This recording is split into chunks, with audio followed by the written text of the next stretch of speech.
Hi, good afternoon everyone, and another story from Africa. These are true tales of my African adventures. May this inspire you, deter you, caution you, and above all, entertain you.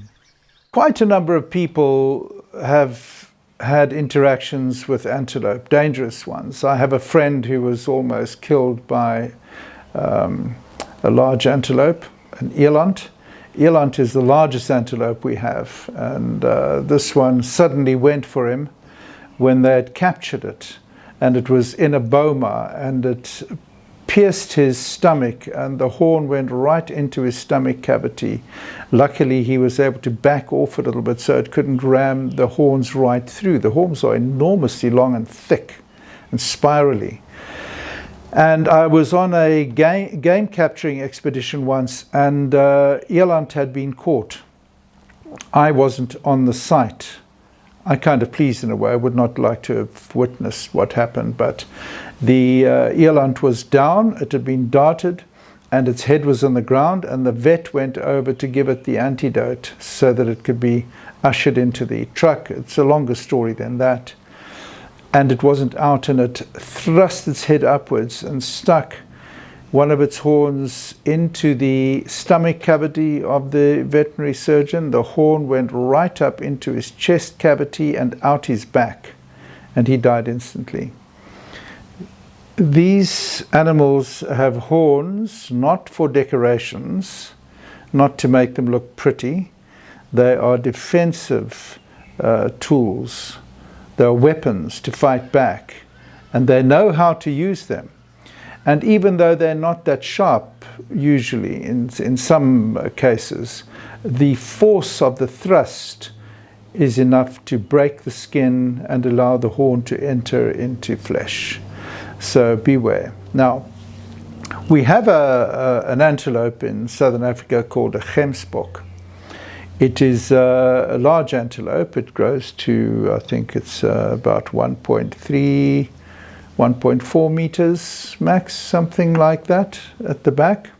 They're called oryx as well in English. They have horns which can be 1.3, 1.4 meters long. Two horns, obviously, fairly close together, and very sharp.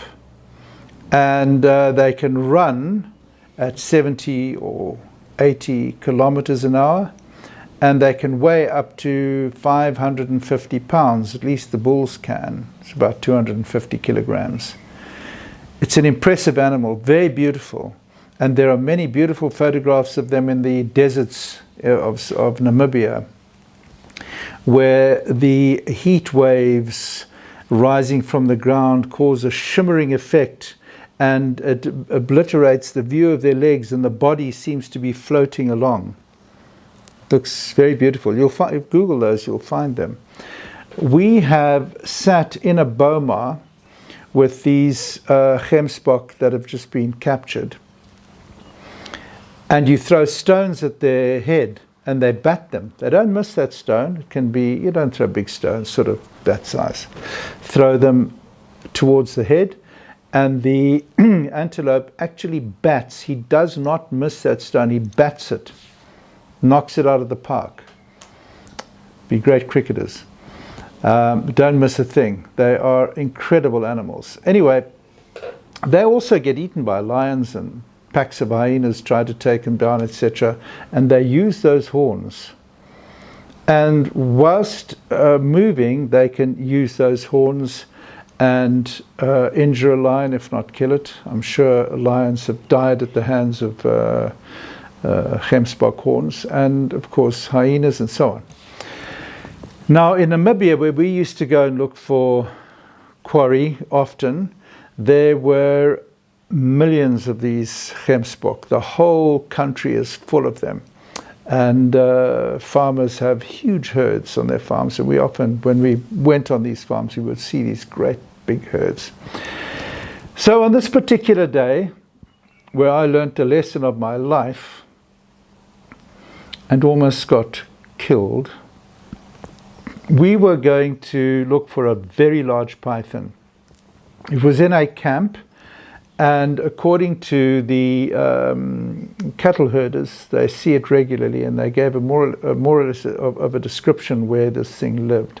It was near some very large trees, which we kind of knew about to look out, and these trees were quite green at this time of the year, and called a kameeldoringboom, camel thorn tree. And so we were headed in that direction. But now we had to go through a smallish camp. The camp wasn't long. I think it was about half a kilometer by probably another half a kilometer. And we climbed through, which was very difficult. We climbed through the game fence strands on one side.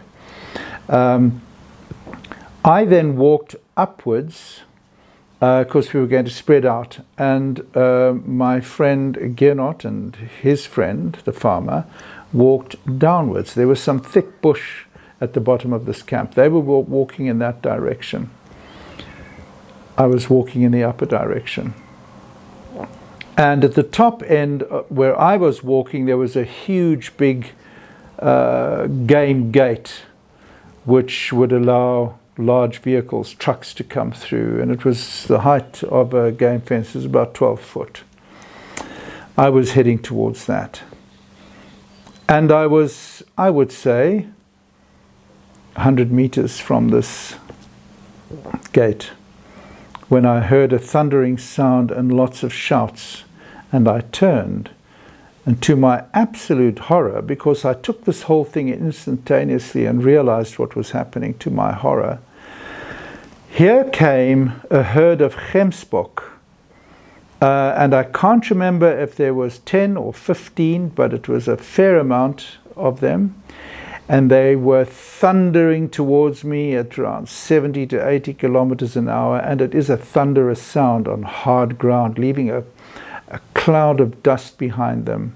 And they were coming directly at me. Now, what had happened is my friend and the farmer had walked around them. They were hiding in the thick, the dense bush at the bottom end of this camp. And eventually they got spooked. And the way they got in was through the gate I was walking to. And that was how they intended getting out, except for one thing: I was exactly right in the path that led to the gate, to exit the gate. I knew running would be futile because they were going to be upon me in seconds. Now you have to think quick, which you do automatically. You think really quick. So I thought really quickly, if I run towards the gate, they're going to be behind me, I'm going to be up, my back would be a beautiful target for those wonderful horns. And if I stood and faced them, well, my chest would be a beautiful target for the horns. And if I lay down, there's a very good chance I could get trampled. And those hooves are really, really sharp. They walk on them and they're resilient, they're hard. They walk on them every day on stony ground, hard concrete like earth, soft sand, and they've got kind of sharp edges. And if that hits you at 70 or 80 kilometers an hour, it's going to make a significant wound. And if it's your neck or head or spine, big trouble. So I thought the only thing I could do is curl up like a ball, so I would look like a big stone. And maybe they won't be offended by my presence, and maybe they wouldn't want to hit it and risk injuring themselves. So I dropped and grabbed my knees, tucked my head between my legs, and held on tight and just waited for the ride. And they thundered past me, they peeled around me, but so close I swear I could hear them breathing and panting as they went past. They don't pant, of course, they're antelopes, not dogs.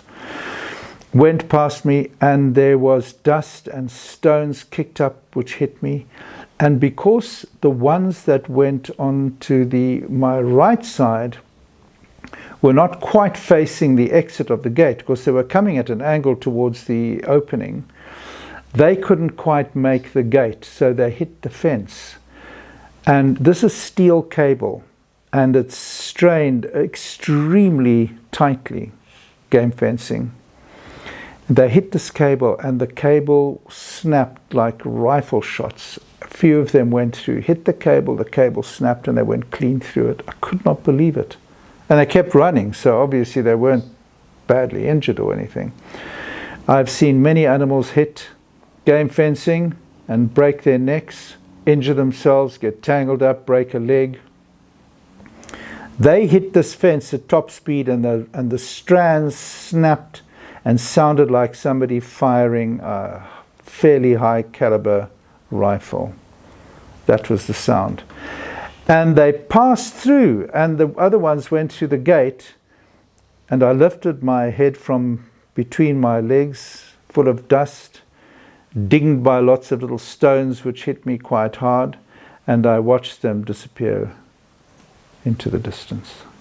Hey, by the way, I do have Patreon, so you can join me there too.